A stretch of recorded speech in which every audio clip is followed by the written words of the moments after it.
It turns out that our brains may be far more flexible than we once believed when it comes to exercise. While it's common to hear people say they just aren't built for working out or that they hate the gym, neuroscience is painting a much more hopeful picture. The idea that we can train our minds to actually like physical activity isn't a fantasy or a motivational poster slogan. It's grounded in evidence about how the brain responds to discomfort, adapts over time, and rewires itself through experience. The underlying principle here is neuroplasticity, the brain's remarkable ability to reorganize itself in response to new challenges.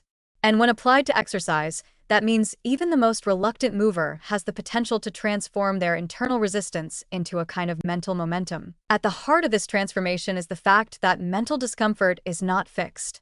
The breathlessness, the muscle fatigue, the awkward self-consciousness that often accompany early workout efforts aren't permanent states.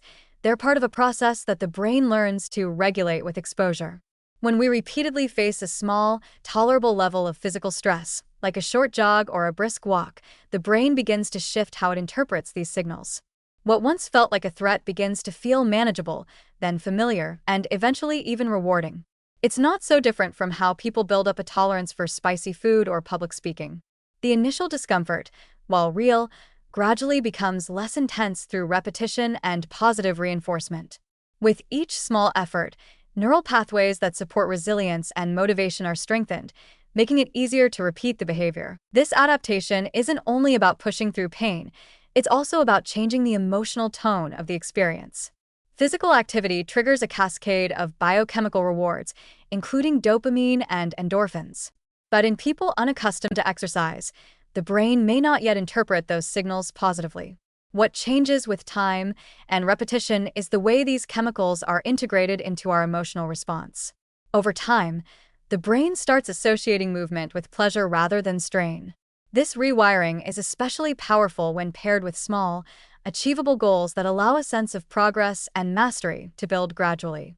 In fact, research shows that focusing on how we feel after activity, energized, calmer, more focused, rather than how hard it felt in the moment, can strengthen these positive associations and further reinforce the habit loop. The encouraging part is that you don't need to start with intense workouts to reshape your brain's relationship with exercise.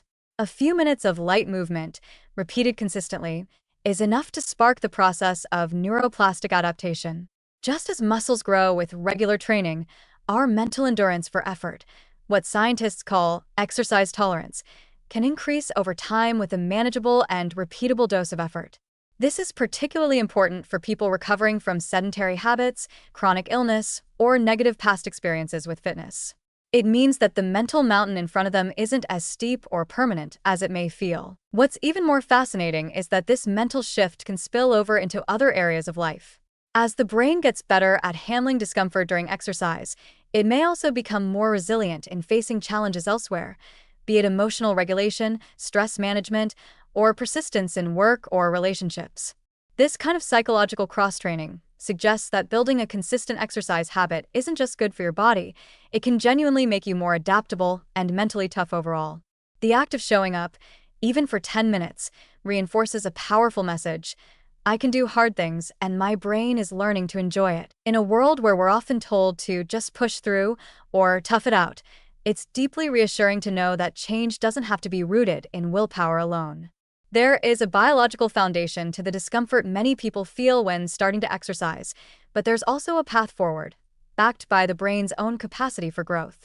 With patience, consistency, and compassion, it's entirely possible to turn movement from a dreaded task into something you genuinely look forward to. The science is clear: your brain can learn to like exercise. All it needs is a chance to practice.